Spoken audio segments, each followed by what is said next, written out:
UFC Fight Night London just ended. Let's just say I've got a lot of thoughts, especially on the main event and the MVP fight, but I'll get into that a bit later.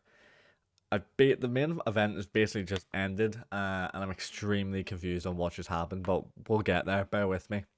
I'm mainly going to be talking about the three main fights and then a couple others. I'm not going to go through every fight on this card because I'll bore you because I don't know half of these guys. I'll be honest. But Shamrock, he's going to end up getting cut. This was a weird performance.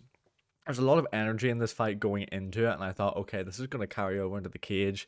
Shamrock's going to, go out there and prove himself, and no.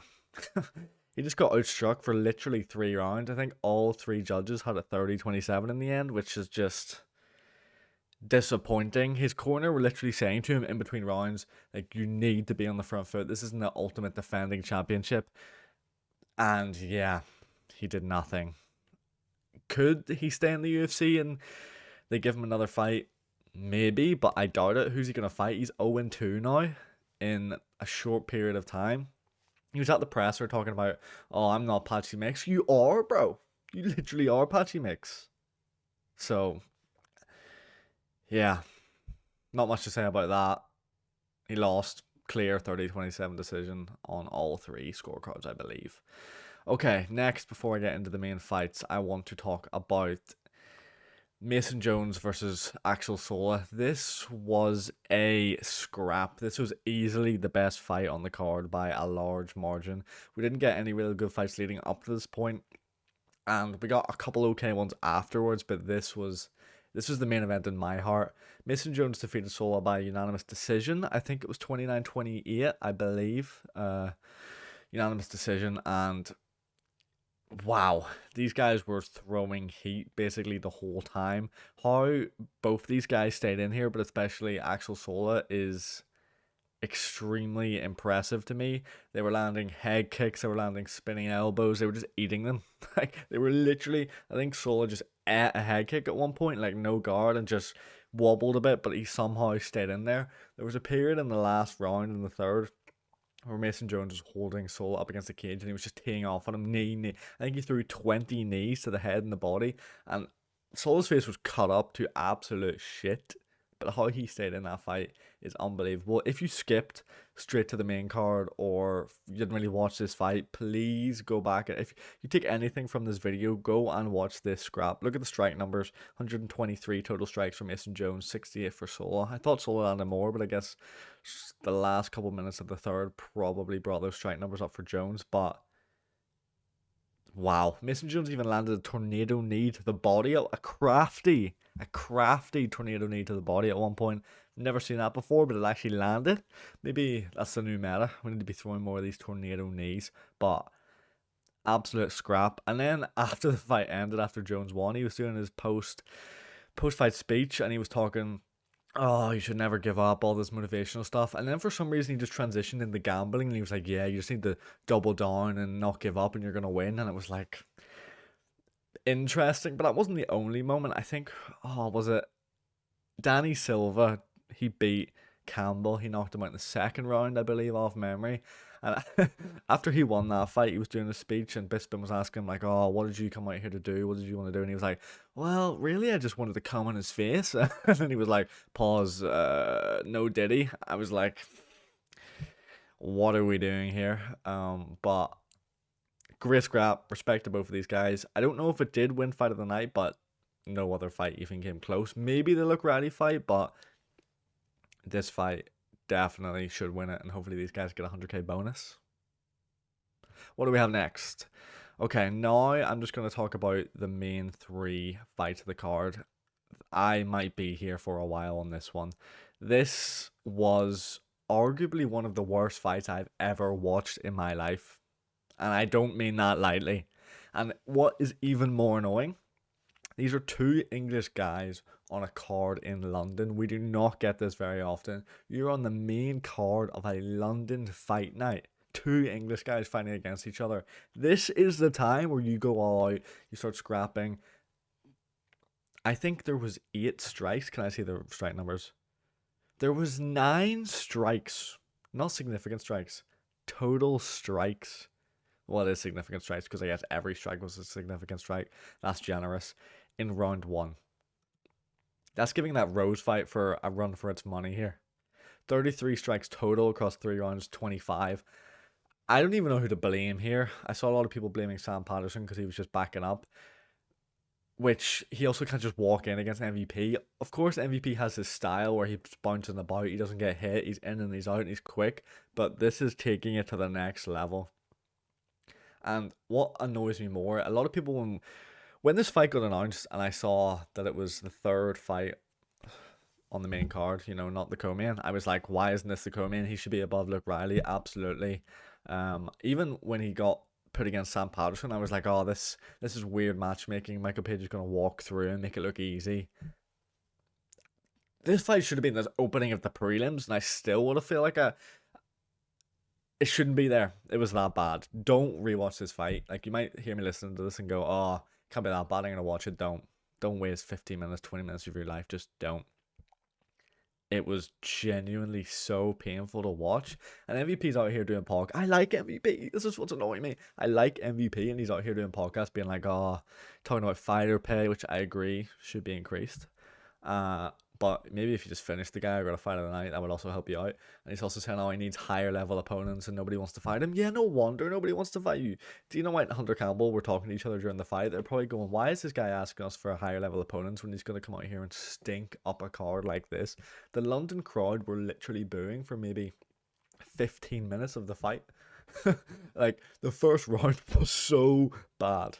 They were getting booed the whole time, and you would have thought maybe that would, the booing, I know sometimes the crowds boo when it's a bit too wrestling heavy, which I don't always agree with, but if I was there, I would have booed. I was so close to going down to this London card, and then I found out the tickets were like 300 quid, and I was like, not doing that. And I was like, oh, I really want to go to this card, I want to watch MVP, you know, I want to watch Lerone Murphy. I didn't go to this fight, and I still feel like I got scammed. That's how bad this was. When the decision got read, I think it was 30-27 Michael Page. I don't even want to give him, I don't even call him MVP. We're not friends anymore, Michael Page, because you definitely know who I am. I was hoping that somehow they would both lose, but no. Just look at these round 1 stats, mate. 9 total strikes. 16 in the second. Third round we got a wee bit more, but holy crap. This is going to go down as one of the worst fights I've ever seen. And it's just disappointed because of the venue, because of the two guys that were fighting. Because I thought Michael Page would just walk through him. I don't necessarily expect him to finish him. Michael Page is sort of turning into a decision merchant these days, but I expected him to at least, you know, make it easy and make it clear, but it was just awful. He's just bouncing about all the time. It's just, I'm sick of him. I'm sick of him, bro. But anyway, next up, we have Luke Riley versus Michael Aswell Jr. Now, this was a much more interesting and competitive fight. Luke Riley did win via unanimous decision. We can see the strike numbers are actually, you know, 113 total strikes to 107. So it was competitive. It was. We actually got a good amount of strikes per round. And it was a decent scrap overall, but also anything would have looked good after the MVP fight. 2 nitty scrapping in a car park would have looked good after watching what I had to sit through there and everybody else for 15 minutes. But Luke Riley was just sharper. His body work was really nice. He was landing heavy on Aswell Jr. He wasn't landing bombs, but he was landing heavy. And I did think to myself, this guy does have a decent chin. But I was also wondering, maybe Luke Riley just doesn't hit that hard at the same time. I sort of couldn't really work it out. And Aswell Jr. was landing back in good points, but it looked like he just doesn't have the power at all. But yeah, decent scrap. Enjoyed it. I was slightly down in my mood because of the last fight, but this sort of brought it up watching it again. But yeah, Luke Riley defeated Michael Aswell Jr. and I'm excited to see where he goes in this division because he looks pretty decent. Okay, main event. You know the way I said, I keep going on about the MVP fight, maybe I'm begging it, but you know the way I said that was one of the least exciting fights I've ever watched? This was one of the most confusing fights I've ever watched. I like both these guys. I wanted Lerone Murphy to win. He's a UK guy. But I expected going into this fight that Evloev would make pretty easy work of Lerone Murphy. He would mix in the takedowns, he would out-grapple him. I didn't think he would out-strike him because that's what Lerone Murphy does, but I thought he would just ragdoll him basically for 25 minutes. And that's not what happened, which you think immediately, oh, that's a good thing. It must have been a lot more exciting, which I don't even know. So the first two rounds played out, both these guys were literally just striking for 10 minutes. And they were close and competitive rounds, but I kept asking myself, why is Mosvar not shooting? Why is he basically in a kickboxing fight with Lerone Murphy, who is clearly going to outclass him?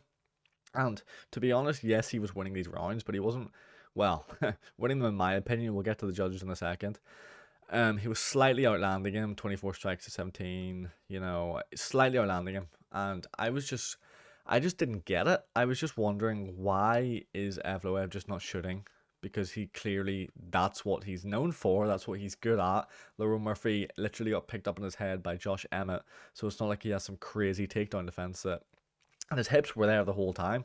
There's multiple times where Evloev would get Murphy up against the cage, the hips would be there and he just wouldn't shoot. And I'd be like, what? And even the strikes, I expected Evloev's striking to be a bit sloppy, but he was actually landing pretty good. But none of these guys were really throwing heat. And I thought Murphy, if you told me before this fight that Murphy and Evloev were going to have a scrap on the feet, a stand and bang, no grappling, I'd be like, okay, Murphy's going to make light work of him. And he didn't. He was outlanding him and up on the rounds, in my opinion. He definitely won round 1 and round 2, and we'll get into the other rounds in a bit. But I would be like, yeah, he would have won that fight easily, and it was actually quite close. And I just was sitting there every minute, and I was just like, why is he not shooting? Why is he not shooting? He's just asking to lose his first 2 rounds. What would be the reason for that? And then I was thinking, okay, maybe he's injured. But then when we get to the 3rd round, there was a moment where Murphy was up against the fence and Evloev basically landed into a takedown. He didn't shoot, but he basically landed into a takedown. I was like, okay, he brought him down, hit him with an X sweep, and I was like, okay, well, if he's injured, then he probably wouldn't even be able to do this, or he's just pushing through the pain. Evloev obviously has a reputation for pulling out of a lot of fights, and maybe he thought, okay, I'm injured, but I'll be able to go out on the feet and beat this guy, and I don't have to grapple and make the injury worse. And also I can't pull out because I've already got a reputation for pulling out of so many fights. I might just get cut at this point, and I definitely won't get a title shot. But then when he pulled that takedown in round 3, which he didn't shoot, he landed into, he looked okay. But again, I can't really know. Maybe he was just pushing through the pain. But it literally, I think the first 2 rounds, he didn't shoot. And I was just like, why is Evloev basically in a kickboxing match with Lerone Murphy? Now, round 3 was closer. Let me look at the strike numbers. Yeah, Evloev slightly up on strikes. I had Murphy, he had 1 takedown. I had Murphy up until basically the last minute of the round when Evloev landed on Murphy up against the cage and cut him. And at that point, I gave the round to Evloev. So yeah, the first 2 rounds I gave the Lerone Murphy, very clear.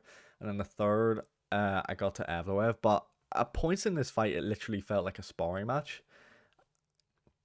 And I was also considering, okay, maybe Evloev's been told if he is boring and go out there and grapples, because a lot of people expected that's how this would play out, then he's not getting a title shot and they're going to give the Gene Silva instead. Maybe the UFC have told him, if you do not beat this guy on the feet, you're not getting a title shot.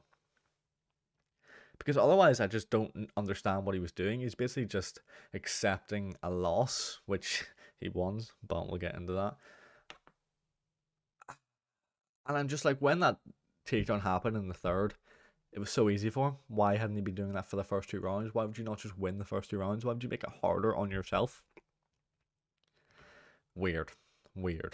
Okay, then we get into round 4. Evloev's won this round quite clearly. Well, he's up on strikes. He got 3 takedowns. He actually shot in this fight, but the only reason that the first takedown came is because he got a point deducted for his 2nd groin shot. I believe it came from an inside leg kick. So inside leg kick, Goddard took a point because it was the 2nd groin shot, which is fair enough, I think. I saw a couple of people complaining about it, but it was right on the cup, and I think the 2nd one was worse than the 1st. And then once Evloev got a point taken off him, I think he realized, oh, okay, right, I'm actually going to lose this fight. So he shot very quickly. But then even when he shot, he didn't keep it for too long. A couple times he just pushed Murphy away. He got 3 in this round, 3 out of 4, and he's up on the strikes.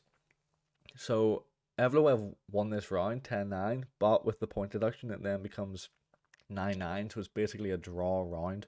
So heading into the 5th, I had Murphy up by 2 technically, because he's up round 1, up round 2. Third round is Evloev, and then 4th round is a draw. So I've got Murphy up going into the 5th.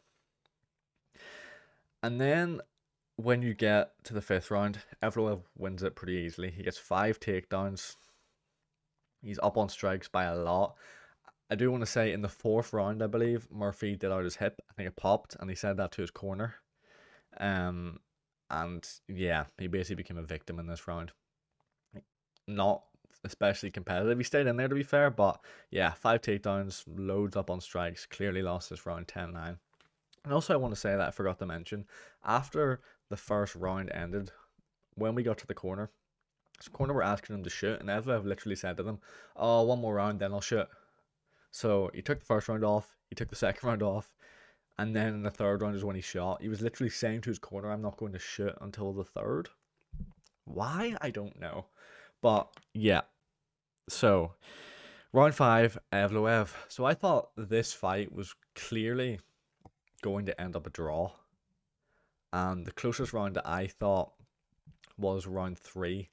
If Evloev didn't cut Murphy in the last minute rather, of round 3, then it would either be a Lerone Murphy win or a draw. And there was no real way that Evloev could win this fight. But he got given the decision, which didn't even confuse me that much, because the whole way through the fight I was like, is this rigged? Has he been paid 7k into his account just to throw this? Or is he, because of the injury, or has he been told he can't grapple? I don't know if he was just scared he wasn't gonna get a title shot. He thought, right, I'll just kickbox against the kickboxer and show that I deserve this win. And I deserve the title shot against Volk over Gene Silva. But Volk could beat both of these guys in the same night if this is how they're going to fight. Lerone looks slow, and Evloev was standing banging against him, and they both look slow. But I give more slack to Evloev because he isn't a striker. But if this is how he comes out against Volk, Volk has got much better takedown defense than Lerone Murphy, and his fight IQ is a lot higher, and he's actually going to throw, and his work in the pocket is a lot better. Volk's going to dust both of these guys. Yeah, I couldn't even get hyped for this fight because it felt like a sparring match. And I was like, what are we doing? What are we doing here? Very confusing. I don't know how he won. Maybe I need to rewatch it. And those first 2 rounds were a lot closer. But even on strike numbers, like, yes, there's not much in it. 3 strikes, 7 strikes. And obviously it's damage-based scoring. So I need to look at it again. But there was no takedowns in round 1 or no takedowns. And there's no control time there either. Maybe I'll give it a rewatch, but I was just sat there the whole time. Like, this is one of the weirdest main events I've ever watched. I didn't hate it. I wasn't bored by it. I was just confused because I thought Mosvar was going to make easy work of him. But, yeah, there you go. Maybe I'm off on this. If I am, let me know. But, alright card. MVP disappointed me. Shamrock disappointed me. And this fight was just plain weird. But apart from that, there was a couple of decent scraps. And it was alright for a London fight night. But, yeah. Peace.